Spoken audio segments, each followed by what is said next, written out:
de volta ao Horizonte Debate. E nesse debate, discutimos a questão importantíssima da educação.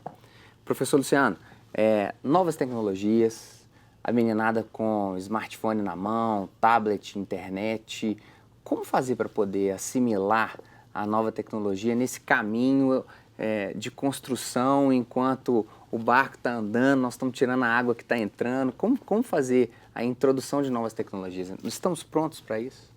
Acho que nessa situação social, como nós estamos vivendo hoje, não adianta perguntar se estamos prontos ou não, né? Quer dizer, aquela ideia de que ela temos já entrou, já né? entrou e eu acho que a gente tem que dar conta de pensar isso como projeto de formação.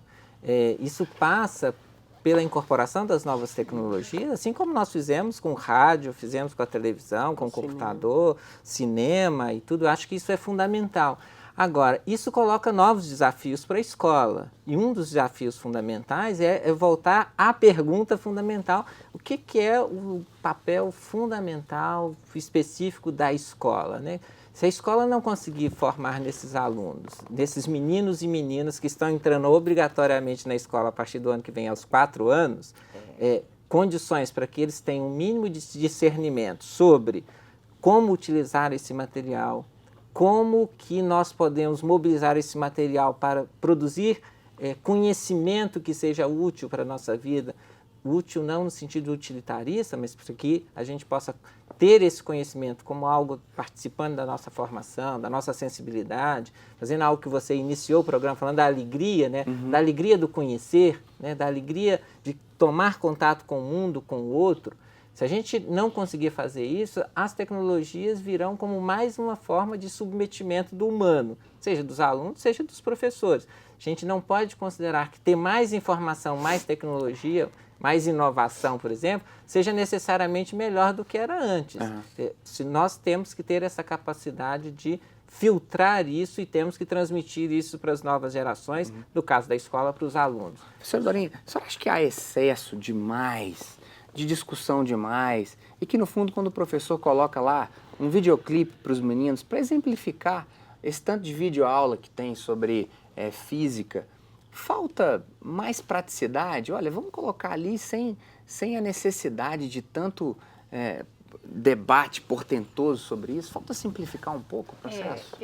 Retornando, né, a pergunta, na parte inicial, eu acho o seguinte: hoje se faz uma apologia muito grande dessas tecnologias, que a gente não pode nem chamar que são novas, né? Das tecnologias da comunicação e da informação. Eu brinco assim, né? No século XVII, Descartes falava, né? Penso, logo sou. Hoje, digito, logo sou, né? Eu não sou contra as tecnologias, mas eu acho que jamais elas podem substituir o professor. Elas são meios, elas não são fins, né?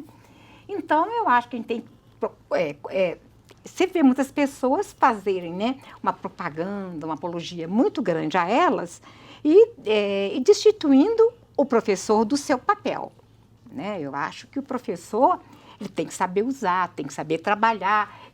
Hoje, a criança, eu tenho uma neta que né, a outra avó, ela deu com a menina com 5 anos um tablet. Eu acho uma violência isso, sabe? Eu acho mas assim, você tem que saber conviver com isso, você tem que saber trabalhar, mas não achar que é a solução dos problemas educacionais. O problema é quando você dá o tablet ou o smartphone com 2 anos, né? Aí complica mais. Isso já está acontecendo. Professora Regina, como que a senhora pensa essa ideia da psicopedagogia auxiliando na correção, na formação do professor? Eu vou retomar aquele debate. Nós estamos capazes de transformar um aluno que está com muita dificuldade de interpretar um texto ao longo do tempo, dentro da escola, ele está na escola, ele está frequente à escola. Vamos parar de ficar empurrando esse menino. Como que é possível traduzir isso em um povo brasileiro mais interpretador dos textos que lê? Olha, eu penso que a escola tem que buscar novas narrativas para o trabalho da metodologia, das novas práticas. Então, nesse sentido, eu penso que a literatura infantil é um caminho para ver isso. Uma linguagem interdisciplinar que está faltando, Por exemplo, você pode trabalhar com as crianças a matemática, o português, a geografia, a história, desenvolvendo, junto com a literatura, muitas coisas interessantes. Além do mais, nós precisamos desensalar, sair da sala de aula. A cidade convida, nós temos aí um circuito cultural maravilhoso, onde as crianças vão para o museu e lá dentro do museu, por exemplo, do Memorial Vale, ela aprende tudo sobre Minas Gerais. Ela, chegando dentro daquele museu, ela se encanta. Outro dia, eu achei tão interessante, um menininho dentro do museu, perguntaram para ele, o que você está achando do museu? Ele falou assim, é o melhor dia da minha vida. Então, eu fico pensando, nós estamos em sala de aula com aquelas crianças e ali, por que nós não saímos um pouco? Vamos para a cidade, né? Vamos fazer um trabalho diferenciado. Eu acho que esses novos desafios, o que eu venho percebendo, que tem duas áreas que desde a década de 80 estão aí batalhando para entrar nesse discurso da educação, que é a área da psicopedagogia e a área do lazer. São áreas que já estão tendo uma produção teórica e um trabalho prático e autores que já discutem sobre isso, mas ainda não foi, assim, dentro da escola, não foi aceita ou ainda falta um diálogo maior. Entendo. Dentro disso. Professor Luciano, me lembro uma vez de estar trabalhando com alguns alunos na prefeitura de Contagem e aí houve a oportunidade de dar um retorno aos professores e dizer que foi muito bom, que era legal conversar com os alunos, era o final do ensino fundamental, falar sobre perspectivas, o que vocês podem fazer depois do ensino médio. Eu me lembro que tinha uma professora muito brava, ela estava brava, ela estava incomodada. Ela já ia dizer que esse negócio de levar em museu não tem nada a ver, que não tem dinheiro também para ficar levando muito, não.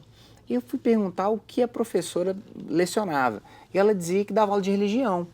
Aí eu perguntei assim, mas a senhora nunca convidou o pároco, o pastor, o sujeito que coordena o centro de Umbanda ou o centro espírita que está ali, porque aqueles alunos, moradores do bairro, do entorno da escola, poderiam se sentir muito à vontade de ter o padre que reza a missa com eles, ou o pastor que faz a pregação. E ela disse que isso era inconcebível, que não tinha jeito de fazer. A escola, ela está desconectada da sociedade em alguns momentos. A escola, ela não faz parte do bairro mais, ela deixou de ser o centro que chama as pessoas em torno dela. O que você pensa disso, professor? Acho que, de alguma forma, e de muitas formas, a escola está sempre conectada, né?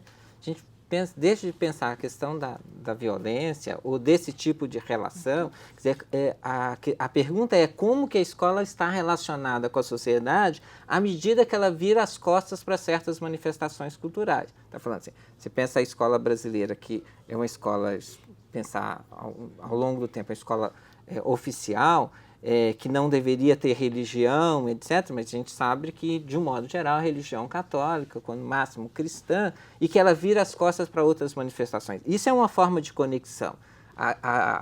Quando a escola esconde, não discute, não enfrenta a questão da homossexualidade, por exemplo, é uma forma de estar conectada. Quando é racista, é uma forma de estar conectada. A grande questão, eu acho que a gente não tem coragem de enfrentar esses modos como a escola se conecta com o mundo social.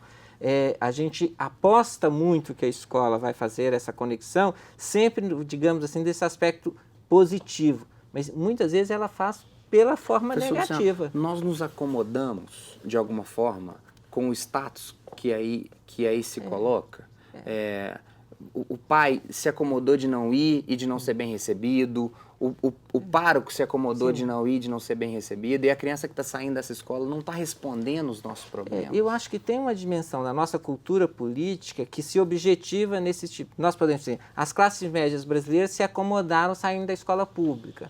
Assim como saíram do transporte público, saíram do Sistema Único de Saúde. Isso é uma forma de criar um modo de paralelo, criar... né? É paralelo. E isso é também um modo de não se incomodar, né? Quer dizer, de não se implicar com a sorte. Quer dizer, retomar essa ideia de que a nossa sorte está conjugada, né? Que a sociedade que nós temos é responsabilidade dessa fratura que existe, né? Entre, por exemplo, as camadas médias que abdicaram do direito à educação pública. E se abdicar, olha, nós fizemos uma coisa absurda em boa parte do mundo. Nós pagamos imposto e depois pagamos outra vez para ter educação. O Brasil é um dos países que mais gasta com a escola pública, escola particular no mundo, né? Então, essa abdicação que nós fizemos é responsabilidade nossa. Nós não podemos falar, olha como os setores populares não... Não, essa é uma questão que está diretamente ligada à qualidade da escola, à escola pública, o modo como nós fazemos a gestão da escola pública e etc.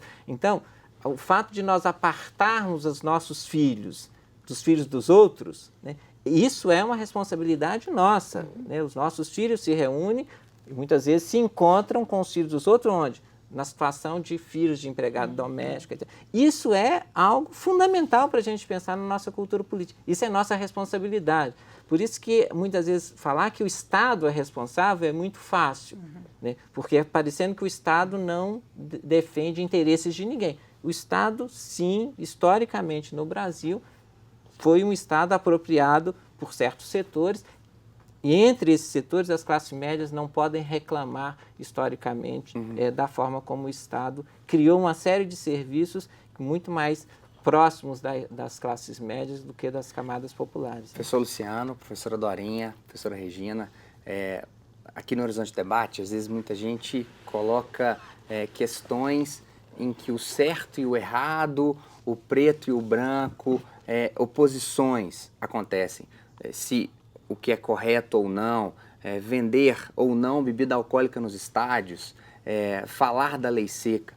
Falar de educação é falar de um processo, de um debate que continua aí na sua casa. Hoje o Horizonte Debate termina e ele se prolonga na sua casa. Ele simplesmente se inicia aqui conosco. Você pode acompanhar o Horizonte Debate e outros programas através do site da TV Horizonte, www.tvhorizonte.com.br/Horizonte Debate. Até o próximo programa. Um abraço. Tchau.